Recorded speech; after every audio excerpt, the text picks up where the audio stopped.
그래서 우리가 지난주에 그런 은혜를 나눴습니다. 가정이란 공동체가 갖고 있는 것은 서로가 서로를 돕고 위로가 되고 사랑하며 잘 지내게 되어지는 그 상태만을 의미하는 게 아니라는 얘기죠. 정말로 중요한 은혜는 하나님이, 창조자이신 하나님이 피조물이신 아담의 편에서 생각해 주신다는 겁니다. 그의 편에서 그에게 뭐가 더 필요한지, 그에게 뭘 더 주면 행복할지, 더 기쁠지, 그의 편에 서서 그의 마음을 공감해 주시는 하나님의 진심의 표현이 아담이고 하와라는 것입니다. 하나님이 창조한 그 상태로는 부족함이 없었어요. 덧붙일 필요가 없었어요. 하나님을 위해서 모든 게 완벽했어요. 그런 하나님이 사람의 편에 서셔서 그래도 뭘 더 해주면 좋을까? 그런 하나님의 진심의 표현이 하와이고 아담인 것입니다. 그래서 우리가 이 가정을 통하여 하나님의 사랑을 누리죠. 그러나 때로는 그러한 가정으로 인하여 더 큰 상처와 고통을 얻을 때도 있다는 것입니다. 그러나 그럼에도 불구하고 우리가 분명히 흔들리지 말아야 할 것은 하와 때문에, 아담 때문이 아니라 하와와 아담을 주신 것에 하나님의 진심은 변치 않으시다는 거예요. 우리의 연약함, 우리의 죄악됨, 세상의 유혹 때문에 우리가 상처를 입히는 것이지, 아내라는, 남편이라는 돕는 배필을 주시는 하나님의 진심은 그때부터, 예수 그리스도를 우리에게 보내주실 그때까지, 또한 그때부터 성령 하나님이 우리와 함께 하실 때까지 그 진심은 한 번도 바뀐 적이 없다라는 것입니다. 지금도 성령 하나님께서 우리가 미처 구하지 못하는 것까지 말할 수 없는 탄식으로 우리를 위해서 친히 간구해 주시는 그러한 하나님의 마음으로 우리와 함께 하신다는 것을 우리는 우리에게 주신 이 가정 공동체를 바라보면서 놓치지 말아야 한다는 것입니다.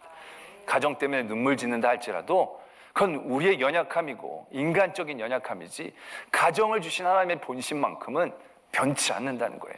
그 본심과 진심을 붙잡고 지금의 어려움과 고통을 뛰어넘는다라고 한다면 하나님의 진심 안에서 하나님이 정말로 우리를 위하는 여러 가지 일들을 제대로 누릴 수 있을 것이다.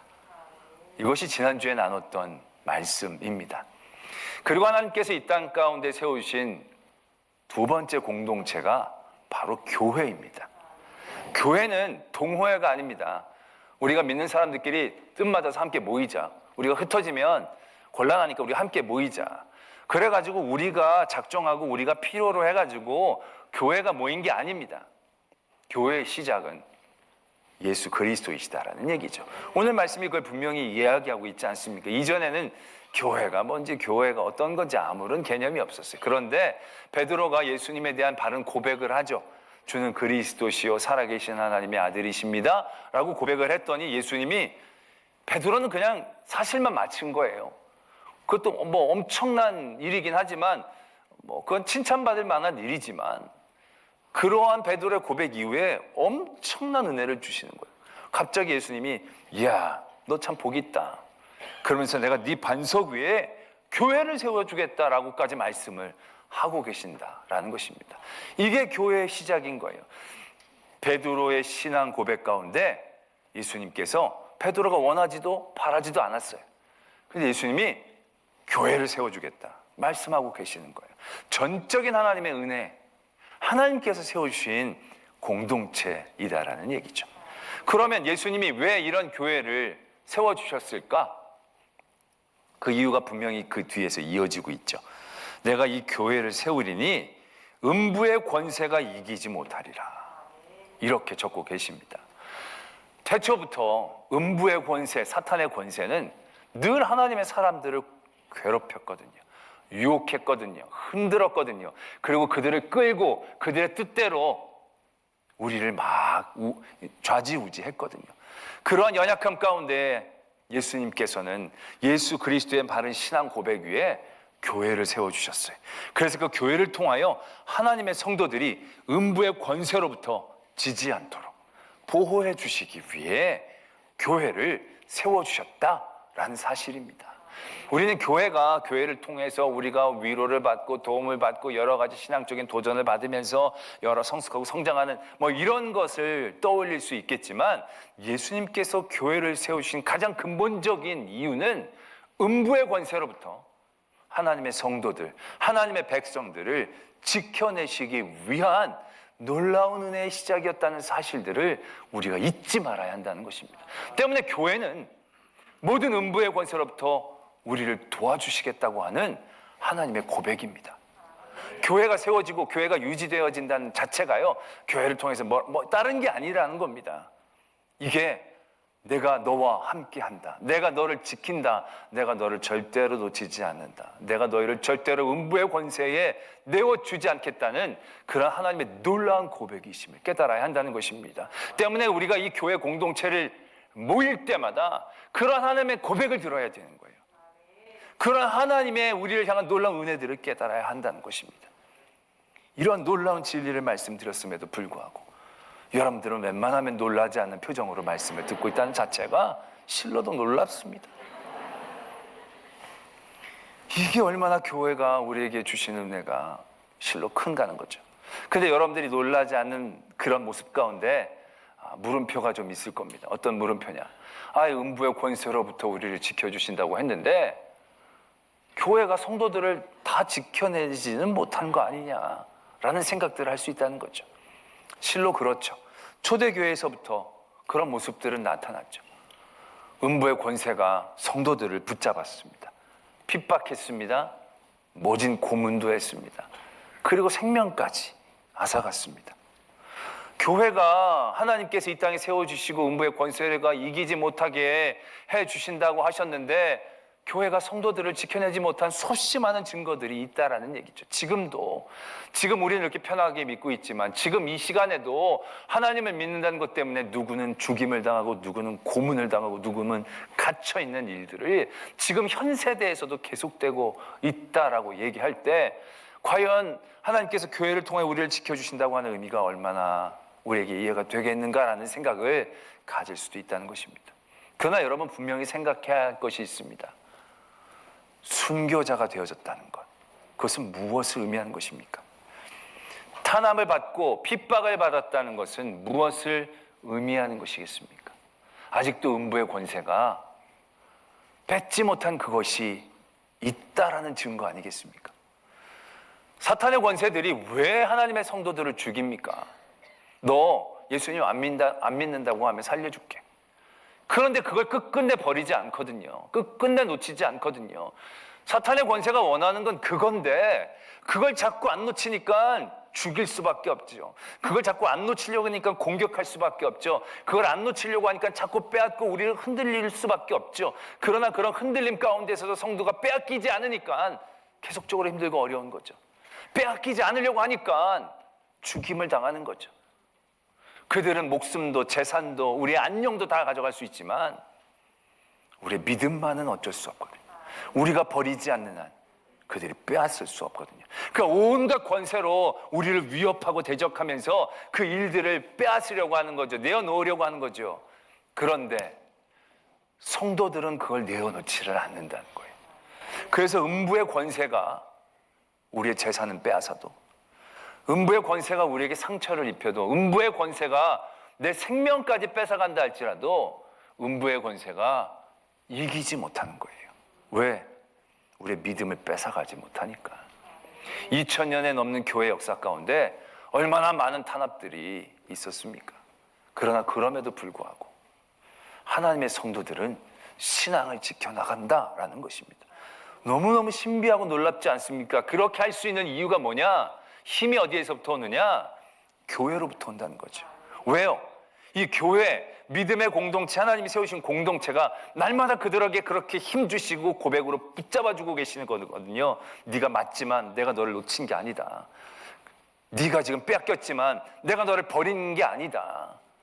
나는 늘 너와 함께한다. 너희 신앙 고백에 내 교회를 세우고 음부의 권세가 너를 이기지 않도록 너를 절대로 내어준 것이 아님을 너는 분명히 알아야 한다. 그런 하나님의 고백이 교회 공동체를 통해 우리에게 늘 들려지기 때문에 그 모진 핍박과 탄압 가운데서도 성도는 신앙을 지켜낼 수 있는 놀라운 은혜를 누리게 되었다는 사실입니다. 예전에 로마에 얼마나 많은 핍박이 있었습니까? 핍박이 거의 300여 년 동안 이어졌습니다. 핍박이 300년 정도 있으면 웬만한 사람들은 소망이 있기 쉬운 때 아니겠습니까? 그러나 그럼에도 불구하고 기독교가 공인되기 직전까지도 교회는 언제 일들이 좋아질지 알 수 없는 상황 가운데서도요, 성도들은 끝까지 신앙을 지켰습니다. 교회 공동체가 모여서 하나님이 우리와 함께 하신다는 그 고백을 들으며 그들이 이겨낼 수 있었습니다.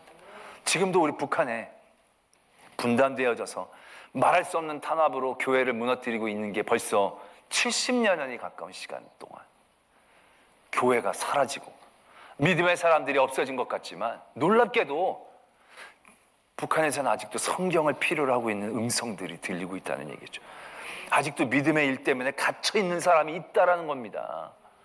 그들이 믿음만 버리면 충분히 다시금 풀려날 수 있지만, 그럼에도 불구하고 그들이 지켜낼 수 있는 것, 음부의 권세가 이기지 못하는 하나님이 교회를 주신 놀라운 우리의 은혜임을 깨달아야 한다라는 것입니다.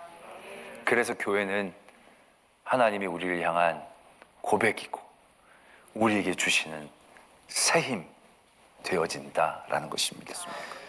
어떤 사람이 농사를 짓는데 누가 땅을 주는 거예요. 내 땅에서 농사를 지라고. 그랬더니 나는 아무것도 없는, 그럼 내가 농기구도 줄게. 그럼 농기구도 다 준 거예요. 그리고 뭐 씨앗도 그분이 다 준 거예요. 비료도 다 주는 거예요. 그래서 누가 비료도 주시고 씨앗도 주시고 농기구도 다 주시고 땅도 주시고 그리고 농사를 져요. 그럼 그때 짓는 농사가 특권이 되겠습니까? 그런 분들을 소작농이라고 부르는 거예요. 그렇지 않습니까? 땅은 내 땅인데, 땅이라도 내 땅인데, 뭐 좀 기구가 없어서 누가 기구를 대여해주고 씨앗도 해주면 그럼 그때부터 내게 좀 있어요. 뭔가 작물을 재배할 때도 그 짓는 것이 내 특권이 될 수 있을 거예요. 내 땅에서 짓는 거니까. 땅은 내 땅이 아니더라도 농기구가 내 거라면 농기구에 대한 어떠한 몫이 분명히 있을 거예요. 그럼 그때 짓는 농사는 뭔가 농사에서 자기 몫을 얘기할 수 있는 부분이 될 거예요. 그런데 땅도 내 땅이 아니고 농기구도 내 농기구야, 씨앗도 내게 아니고 비료도 내게 아니고 땅 나는 몸만 달랑 있어서 그냥 되어지는 모든 상황 가운데에서 나의 몫은 그건 아무것도 아니라는 얘기죠.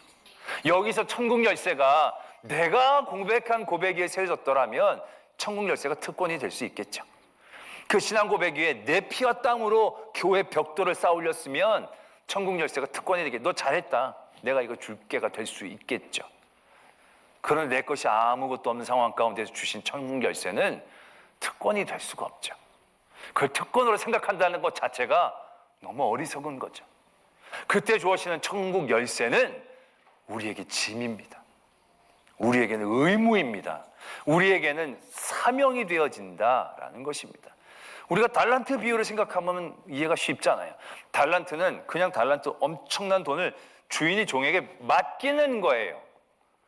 맡겨놓은 걸 받은 게 아니라 준 거예요. 그럴 때 그 종들이 받게 되어진 상황이 뭡니까? 한 달란트 받은 종은 손해보지 않았어요. 근데 한 달란트 받은 종이 손해 안 봤다고 그냥 가만히 넘어갔습니까? 아니거든요. 게으르고 악하다라고 얘기를 들었거든요. 게으르고 악하다고 얘기하면서 그의 것들을 빼앗으셨거든요. 그 한 달란트 받은 종이 겪게 되어지는 그 수모들을 우리는 분명히 알아야 되는 거죠. 이게 마음대로 써도 되는 것처럼 생각되어지는 거, 어마무시한 오해들, 그것이 예수님께서 경고해 주시는 교회의 위험이다라는 얘기죠. 또 그것이 우리가 잘 이해되어져서 사용되어진다라고 한다면 놀라운 사명이 되어지고 그 사명이 우리에게 복이 되어져서 하나님의 역사를 이루어낼 수 있는 시작이 될 수 있다라는 것이죠. 모든 교회의 시작들, 그 시작은 바로 이 천국 열쇠에 대한 잘못된 오해로부터 시작이 된다는 거죠. 내가 뭘 한 게 있어서 라고 생각하는 것이 특권이 되어지고, 특권이 되어질 때 그 안에 내가 살아있게 되어지고, 그렇게 될 때 우리는 길을 잃어버릴 수밖에 없다라는 것입니다. 그 뒤에 베드로의 아까 그 사건도 보면 그렇게 진행이 되지 않습니까?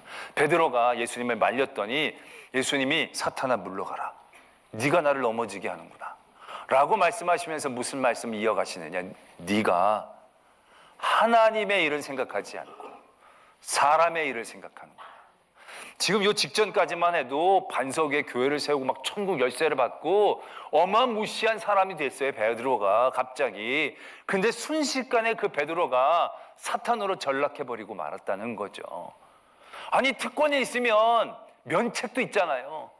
근데 이 면책이 없이 바로 사탄이 되어버리는 거예요. 왜? 이 특권이 아니거든요. 이건 우리가 깨달아 붙잡아야 될 사명이고 우리가 짊어져야 될 십자가에 가까운 거거든요.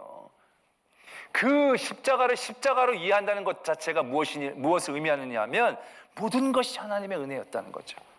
내 고백도, 내가 예수님을 따라갈 수 있었던 것도, 지금까지 함께 있었던 것도, 그리고 나에게 이런 주신 모든 게 내게 아무것도 아니면 이건 은혜의 은혜인 거죠. 그러니까 은혜가 늘 두렵고 걱정이 되는 거죠. 그러면서 이걸 어떻게 해야 될까? 그렇게 고민할 수밖에 없겠죠. 그런데 순식간에 베드로는 사람의 일이 불쑥 튀어나온 거죠. 내가 그래도 그런 특권을 받은, 칭찬을 받은 사람인데 내가 이 상황 가운데서 예수님을 좀 말리거나 해야 되지 않겠는가? 그래야 사람들 앞에서도 면이 좀 내가 서지 않겠는가? 무슨 생각인지 모르겠지만 그가 결국 하나님의 일을 생각하지 못하고 자기의 일을 생각하는 그 순간 음부의 권세가 그곳을 향하여 그를 치고 있다는 거죠.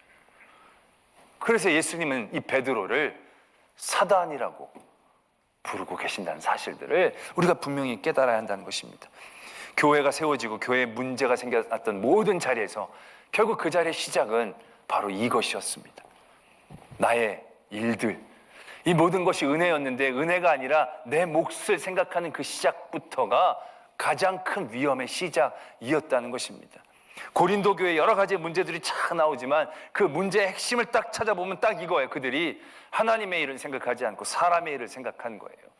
내게 좀 더 가까운 사람, 내게 좀 더 편한 사람, 내가 좀 더 이해할 만한 사람들, 파당짓고 도덕적인 일들 가운데서도 자기가 좀 더 편리하게 믿고 잘 타협하면서 믿고 이거 정도는 괜찮겠지 하는 자기의 생각으로 인한 타락이 엄청난 교회 어려움의 시작이 되고 있다는 것을 우리는 분명히 기억해야 한다는 것입니다.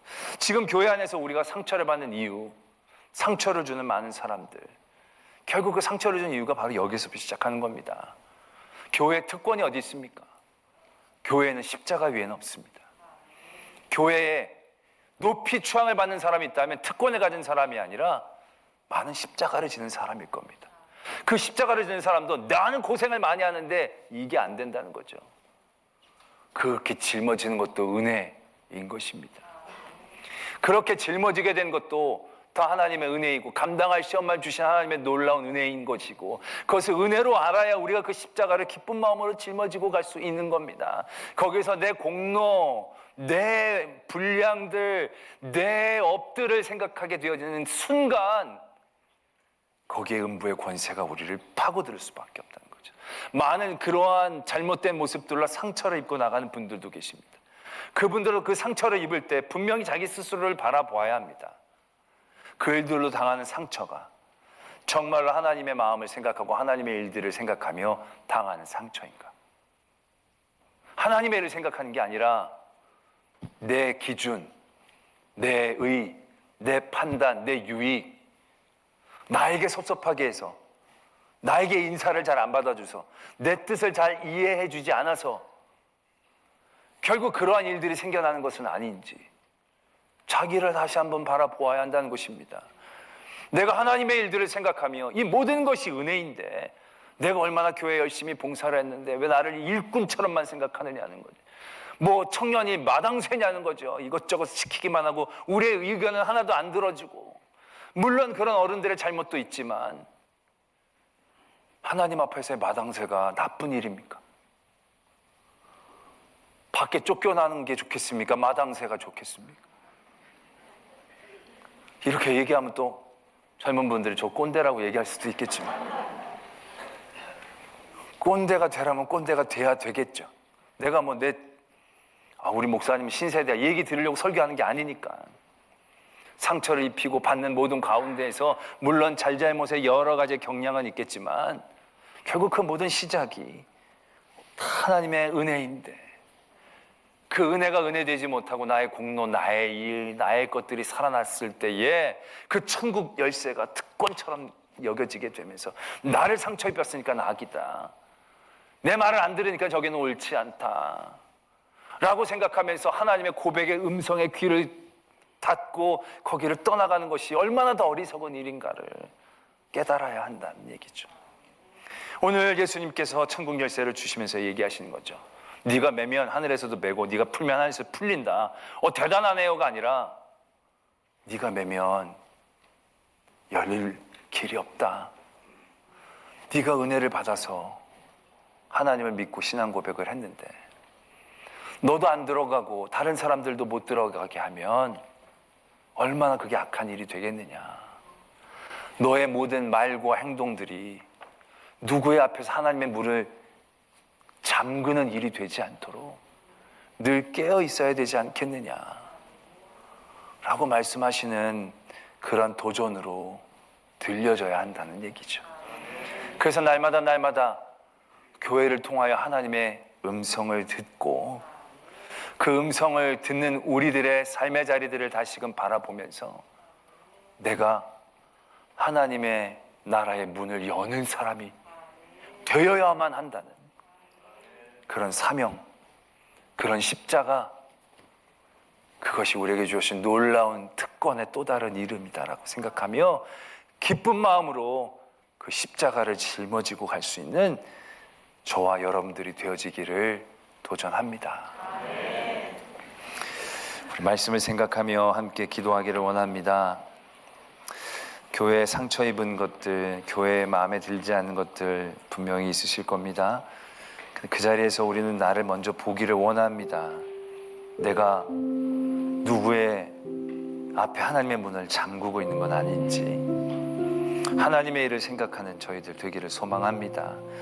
그리고 이 모든 것이 은혜인데 이 은혜 가운데 우리가 좀 인정받지 못하고 이 모든 은혜 가운데 사람들에게 좀 오해 좀 당하고 어려움 당하면 좀 어떻습니까? 우리 받은 은혜가 큰데 교회를 통해 우리에게 주시는 날마다 하나님의 고백이 깊은데 감사한데 그 고백의 음성을 들으며 세상의 여러 유혹들, 환난들, 음부의 권세에 절대로 우리의 믿음을 내어주지 않고 그 고백의 음성에 귀를 기울이며 우리의 마음을 채우고 믿음의 경주를 잘 달려가게 하여 주시옵소서.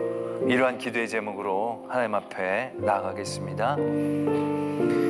사랑의 하나님 아버지, 우리의 연약함과 부족함, 그 위로 계신 하나님, 우리의 완악함을 깨닫게 해주시고 이 교회 공동체 하나님 우리 들려주신 고백입니다.